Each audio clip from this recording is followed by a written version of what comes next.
Shalom, selamat sore pemirsa. Senang sekali saya bisa menemui pemirsa lagi sore hari ini. Apa kabar hati kalian di sana? Berharap kita tetap semangat dan ukhuwah. Izinkan saya untuk berbicara satu topik yang menjadi terapi untuk saya pribadi, khususnya beberapa hari ini di kondisi mami saya yang masih terus berjuang untuk bisa sehat. Topiknya bersama Tuhan aku tenang. Saya akan baca dulu kutipan Mazmur pasal 4 ayat 1 sampai dengan ayat 9. Nanti kita fokus dengan ayat 9-nya. Doa pada malam hari. Untuk pemimpin biduan dengan permainan kecapi Mazmur Daud. Apabila aku berseru, jawablah aku ya Allah yang membenarkan aku. Di dalam kesesakan, Engkau memberi kelegaan kepadaku, kasihanilah aku dan dengarkanlah doaku. Hai orang-orang, berapa lama lagi kemuliaanku didodai? Berapa lama lagi kamu mencintai yang sia-sia dan mencari kebohongan? Ketahuilah bahwa Tuhan telah memilih baginya seorang yang dikasihinya. Tuhan mendengarkan apabila aku berseru kepadanya. Biarlah kamu marah, tapi jangan berbuat dosa. Berkata-katalah dalam hatimu di tempat tidurmu, tetapi tetaplah diam. Persembahkanlah korban yang benar dan percayalah kepada Tuhan. Banyak orang berkata, siapa yang akan memperlihatkan yang baik kepada kita? Biarlah cahaya wajahmu menyinari kami ya Tuhan. Engkau telah memberikan sukacita kepadaku, lebih banyak daripada mereka ketika mereka kelimpahan gandum dan anggur. Dengan tentram, aku mau membaringkan diri lalu segera tidur, sebab hanya Engkaulah ya Tuhan yang membiarkan aku diam dengan aman. Ayat 9 pemirsa. Dengan tentram aku mau membaringkan diri lalu segera tidur, sebab hanya Engkaulah ya Tuhan yang membiarkan aku diam dengan aman. Membaca ayat 9 saya teringat dengan satu kesaksian Martin Luther, Bapak Reformasi Gereja. Beliau berkata bahwa setiap malam ketika beliau akan tidur, dia akan berdiri dulu di sisi jendela kamarnya, lalu membuka jendela itu lebar-lebar. Lewat jendela itu dia menatap dunia di sekitarnya. Sambil dia menatap dunia di sekitarnya dalam kegelapan malam, dia berkata kepada Tuhan, dunia ini milikmu Tuhan, kau uruslah itu, aku mau tidur. Lalu Martin Luther pergi tidur. Wah, luar biasa ya. Saya pernah katakan dalam salah satu video saya, kalau tidur itu adalah salah satu obat untuk depresi. Anugerah kalau kita bisa tidur dengan nyenyak, pemirsa. Dan saya pribadi, satu ayat yang selalu saya perkatakan ketika saya akan tidur adalah ini, ayat 9. Terlebih beberapa hari ini, ketika saya menutup mata, maka yang terbayang adalah kondisi mami saya, maka saya akan baca bolak-balik ayat ini karena saya tahu saya butuh tidur untuk bisa memulihkan kekuatan saya. Dengan tentram aku mau tidur, sebab hanya Engkaulah Tuhan yang membiarkan aku diam dengan aman. Izinkan saya menyanyi pemirsa ya. Saya mengutip lagunya Sari Simorangkir. Penyertaan-Mu sempurna, rancangan-Mu penuh damai, aman dan sejahtera walau di tengah badai. Ingin ku selalu bersama, rasakan keindahan arti kehadiran-Mu Tuhan. Lagu yang menarik. Aman dan sejahtera walau di tengah badai. Lucu ya pemirsa. Kira-kira badai seperti apalah yang bisa membuat kita aman dan sejahtera di dalamnya. Jangankan badai, BBM naik 500 perak saja kita paniknya sudah tingkat dewa. Galaunya tingkat dewa, pemirsa. Buktinya, wah, kita bisa ribut, demo, rela antri berjam-jam di SPBU, bahkan bisa menimbun PPM. Masih ingat pemirsa waktu pertama sekali Bapak Presiden kita mengumumkan pasien pertama yang terinfeksi virus ini, apa yang terjadi? Indonesia panik, luar biasa. Saya biasanya belanja setiap tanggal 25 ke atas lah, akhir bulan pemirsa. Saya belanja seperti biasa saja sesuai dengan daftar belanjaan saya, memang hal yang harus saya beli. Artinya tidak ada keinginan untuk nimbun ini dan itu gitu.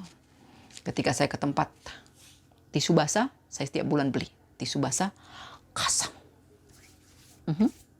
Untuk tangan, pembersih tangan itu saya selalu membelinya pemirsa, bukan karena ada virus, saya selalu membawanya di ransel saya. Juga Kasam. Wah. Ketika antri di kasir, luar biasa, troli-troli orang-orang di depan dan belakang saya penuh dengan makanan pemirsa, sampai biskuit kaleng itu pun masuk ke dalam troli. Panik membuat kita menimbun makanan, menimbun ini dan itu. Panik membuat kita menjadi egois dan akhirnya cenderung untuk memikirkan diri sendiri.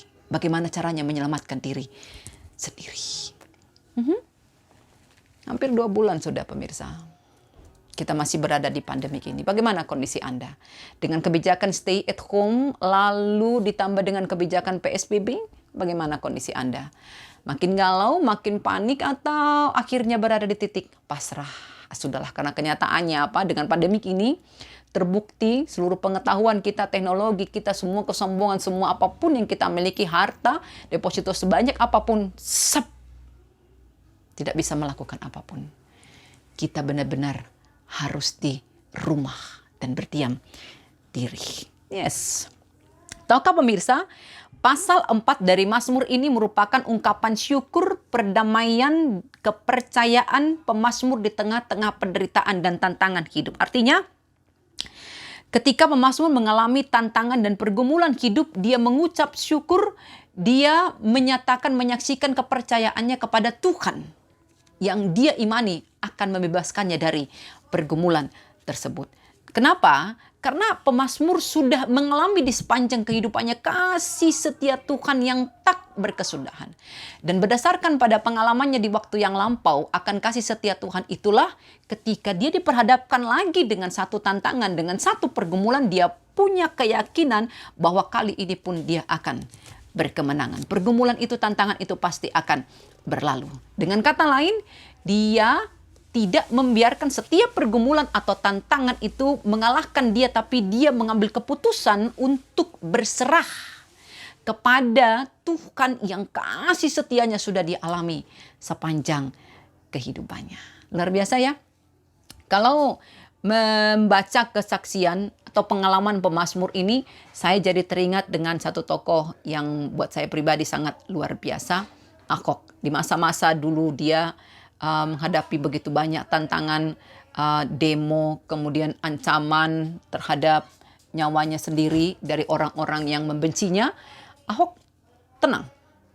Bahkan dia berkata kepada istrinya, Ibu Vero dulu, istrinya, apa katanya? Kalau nanti aku mati, tulis di nisanku, bagiku mati adalah keuntungan. Kalau perlu tulis dalam 3 bahasa, Indonesia, Inggris, dan Mandarin. Itu pun kalau mayatku ditemukan. Ketenangan yang luar biasa. Sama sekali dia tidak takut. Bahkan meskipun harus mati, dia sama sekali tidak takut. Banyak orang bertanya kenapa beliau memiliki ketenangan yang seperti itu. Apakah adrenalin takutnya sudah putus, sudah tidak ada? Menurut saya bukan karena dia tidak punya rasa takut secara kedagingan. Tetapi kalau kilas balik ke belakang, bagaimana hubungannya dengan Tuhannya. Dia pernah mengatakan setiap hari minimal 1 jam dia bergaul dengan Tuhan. Pembacaan Alkitab dan doa-doanya minimal 1 jam. Sehingga buat dia apa? Tidak ada kuasa yang lain. Kuasa yang jauh lebih tinggi dari kuasa Tuhan yang dia imani itu. Dia sangat mengenal Tuhan yang kepadanya dia pasrah, kepadanya dia berserah. Sehingga titik pasrahnya itu, titik dia menyerahkan diri itu, memberikan ketenangan dan damai sejahtera meskipun sesungguhnya dia sedang berada di tengah badai yang bisa mengancam keselamatannya. Luar biasa pemirsa. Lalu menjadi pertanyaan kita sekarang adalah bagaimana doa dan pengalaman pemazmur juga pengalaman Bapak Ahok itu dulu bisa menjadi berkat di tengah-tengah semakin sulitnya kondisi kehidupan kita pada saat ini. Sehingga entah berapa lama lagi pandemi ini akan berlangsung, kita merasakan ketenangan, damai sejahtera. aman dan sejahtera walau di tengah badai. Bagaimana caranya? Yang pertama kita belajar dari pemazmur ini, ya. Apa yang kita pelajari? Yang pertama adalah dia berseru ke tempat yang tepat, dan tempat di mana dia berseru itu dia percayai pasti akan menjawabnya. Nah, itu rahasia pertamanya. Berseru ke tempat yang tepat, dan dia tidak hanya berseru, tapi ketika dia berseru, dia betul-betul punya iman kalau pribadi tempat dia berseru ini pasti akan menjawabnya. Hal yang sangat berbeda dengan cerita saya berikut ini, pemirsa. Jadi ada seorang pria, dia berkendara di tengah malam karena tidak hati-hati, dia mengalami kecelakaan lalu jatuh ke jurang. Jadi ya seperti kita lah biasanya. Untungnya ya dia bisa berpegangan kepada salah satu dahan pohon. Jadi tidak sampai jatuh ke dasar jurang tersebut. Ketika dalam kondisi menggelantung tersebut, dia ingatlah Tuhannya. Biasalah seperti kita kalau sudah terdesak ingat Tuhan. Lalu dia berdoa, "Oh Tuhan, tolonglah aku." Hening. Tidak ada apapun, tidak terdengar apapun. Lalu dia berpikir, kayaknya aku kurang sungguh-sungguh ini berdoa. Lalu dia berdoa lagi, "Oh Tuhan, aku sangat percaya Kau berkuasa untuk menyelamatkan aku. Tolonglah aku." Begitu. Tapi sepi, tidak terjadi apapun. Lalu dia berpikir, kayaknya aku kurang sungguh-sungguh. Lalu dia berdoa, tapi kali ini dia tidak hanya berdoa, tapi dia berdoa sambil menangis. Apa katanya? "Oh Tuhan, aku sangat percaya Kau berkuasa untuk menyelamatkan aku. Tolonglah aku." Tidak berapa lama tiba-tiba terdengar satu suara, "Lepaskan peganganmu." Wah, mendengarkan suara itu dia kaget luar biasa. Apa?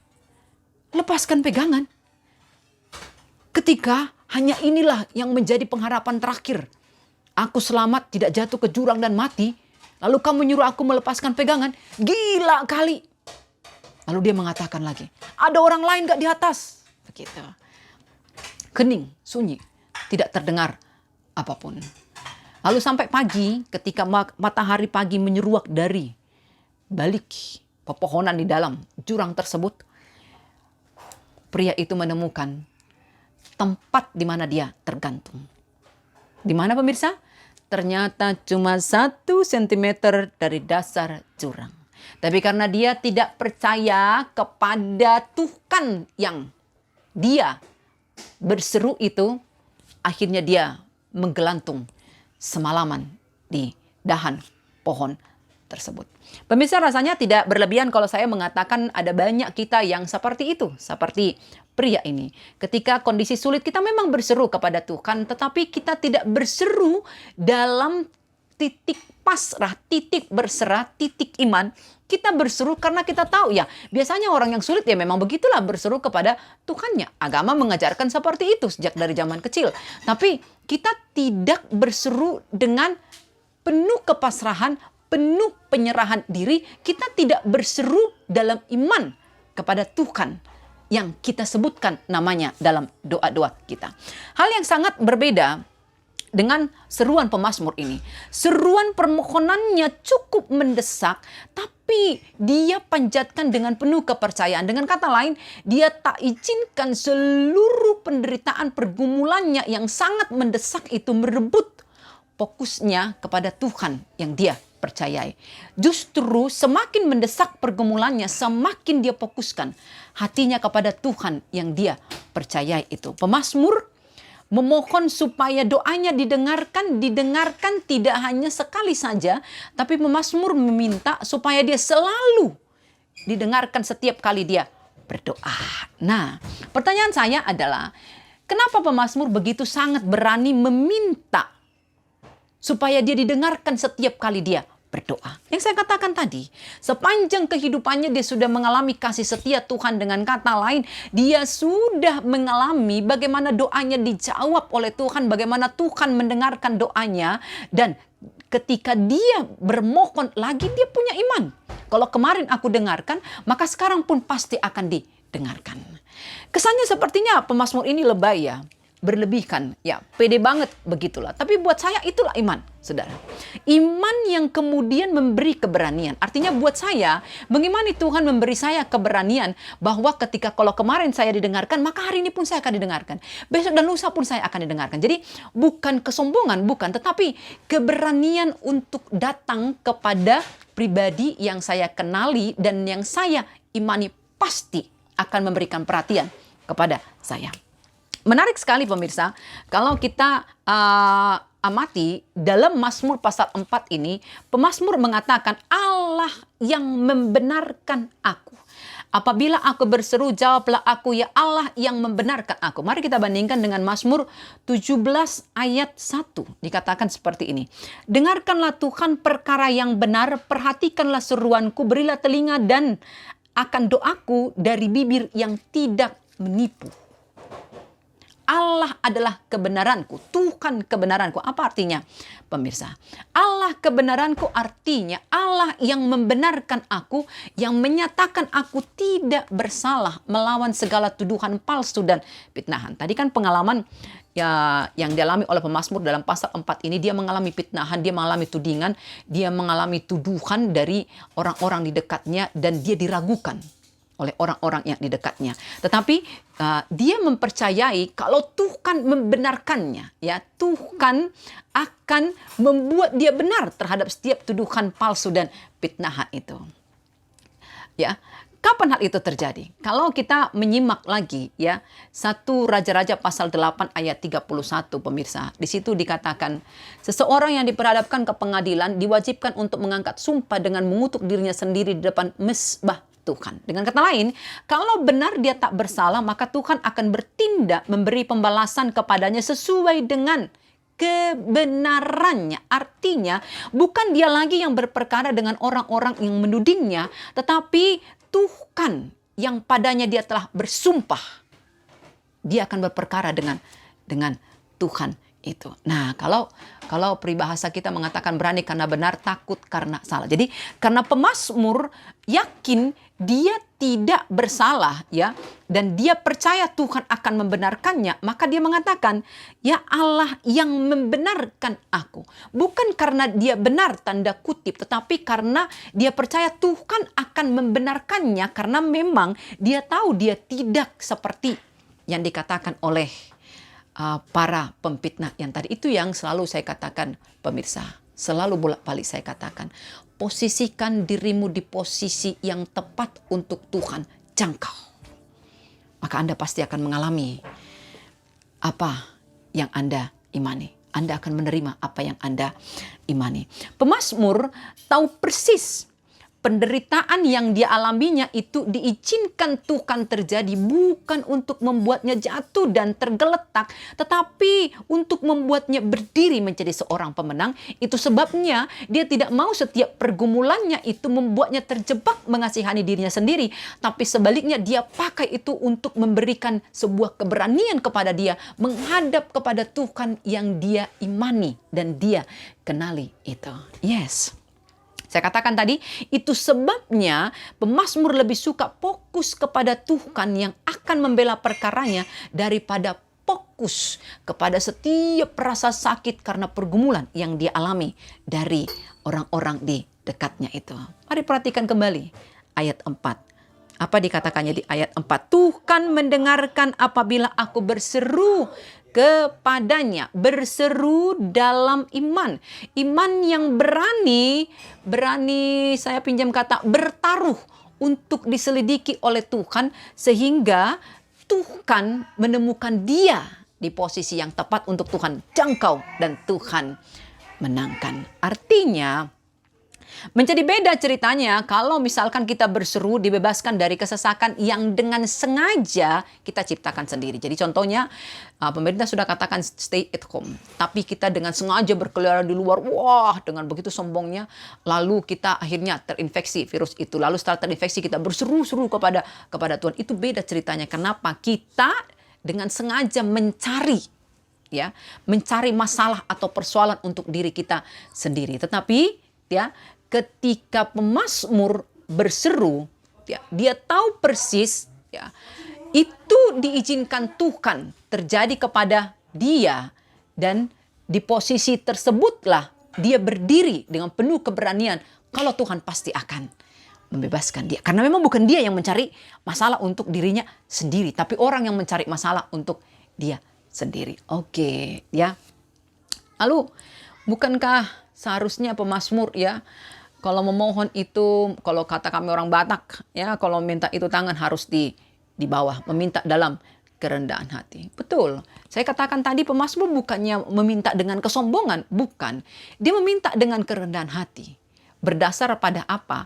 Dia percaya sekali Tuhan tahu persis siapa dia, gitu loh. Jadi dia bersedia diselidiki oleh Tuhan, dan ketika Tuhan menyelidiki dia yakin Tuhan akan menemukan kalau dia itu benar, gitu kan. Jadi artinya tidak ada suatu hal yang pemazmur sembunyikan di dalam kehidupannya. Jadi itu sebabnya kalau buat saya pribadi, pandemi ini adalah masa-masa untuk kita betul-betul berevaluasi, mengoreksi diri, betul. Jadi kalau kemarin di gereja kami HKBP nama minggunya adalah Misericordias Domini. Bumi penuh dengan kasih setia Tuhan. Jadi ketika saya diingatkan dengan nama minggu ini, kalau bumi ini penuh dengan kasih setia Tuhan, saya perlu untuk betul-betul memakai masa-masa berdiam diri ini untuk berevaluasi diri. Apakah memang saya menjadi bagian dari penyebab terjadinya pandemi ini karena tidak berfungsi sebagaimana seharusnya Tuhan tetapkan mitra kerja Tuhan yang memelihara dan mengusahakan bumi ini. Artinya tidak hanya mengambil keuntungan dari bumi, tapi juga menjaga dan memelihara bumi ini. Nah, dengan demikian ketika saya bersedia diselidiki oleh Tuhan, saya bisa menikmati lagi dan lagi kasih setia Tuhan yang memenuhi bumi ini. Dan entah berapa lama pun pandemi ini berlangsung, saya tetap bisa mengimani bumi ini dipenuhi dengan kasih setia Tuhan, dan berdasar pada itulah saya memiliki keberanian untuk datang berseru kepadanya, Tuhan tolonglah. Jadi entah berapa lama lagi pun pandemi ini berjalan, tapi saya berani untuk meminta Tuhan menolong, memberi kekuatan, memberi kesabaran untuk memenangkan pandemi ini. Itu yang pertama, pemirsa. Dan kalau kita melihat kembali ya, pengalaman siapa ya? Oh, pengalaman satu artis deh. Artis Judika. Nah, Judika. Nah, pasti Anda kenal Judika. Ada satu lagunya yang menggelitik hati saya, judulnya Mapala, Mama Papa Larang, gitu ya. Mapala. Itu judul lagu itu menceritakan bagaimana pergumulannya dulu ketika memohon atau menunggu restu dari orang tua Duma yang tidak setuju dengan hubungan mereka. Liriknya menggelitik, pemirsa. Apa dikatakan? Biar mamamu tak suka, papamu juga melarang.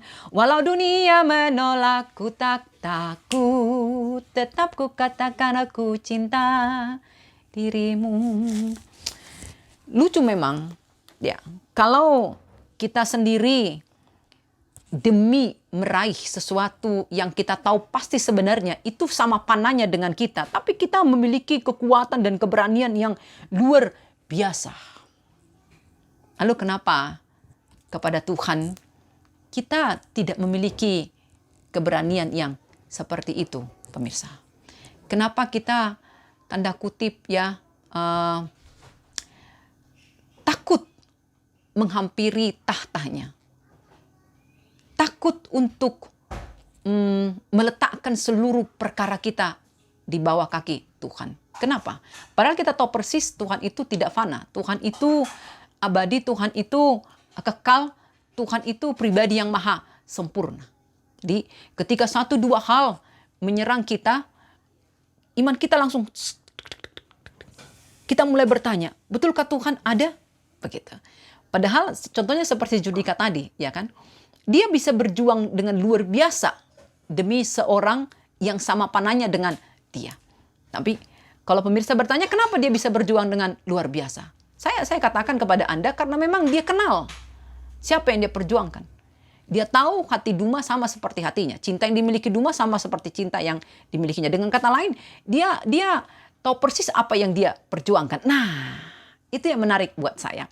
Andai kata kita bertumbuh, tak hanya di dalam mengimani Tuhan saja, tapi dalam mengimani itu kita bertumbuh mengenal siapa Tuhan lewat semua hal yang Tuhan izinkan terjadi dalam kehidupan kita. Lalu kita bertumbuh dalam pengenalan pribadi akan Dia. Kita akan selalu diberi keberanian untuk menghampiri tahtanya karena kita tahu kasih setia Tuhan itu memenuhi bumi ini. Kasih setia Tuhan itu tidak pernah berhenti di sepanjang kehidupan kita. Sehingga kita tidak punya alasan 1, 2, 3 pergumulan atau kesulitan membuat kita menjadi surut, mundur. Sudahlah, Tuhan sudah tidak peduli kepada aku. Bukan. Kita tidak akan pernah punya alasan seperti itu. Karena apa? Kita tahu Tuhan selalu peduli. Tuhan akan selalu mendengarkan kita. Ketika kita memang berseru dengan iman dan pengenalan akan Dia. Yang kedua, pemirsa. Apa yang bisa kita pelajari dari topik ini? Bersama Tuhan aku tenang. Bersama Tuhan aku tenang.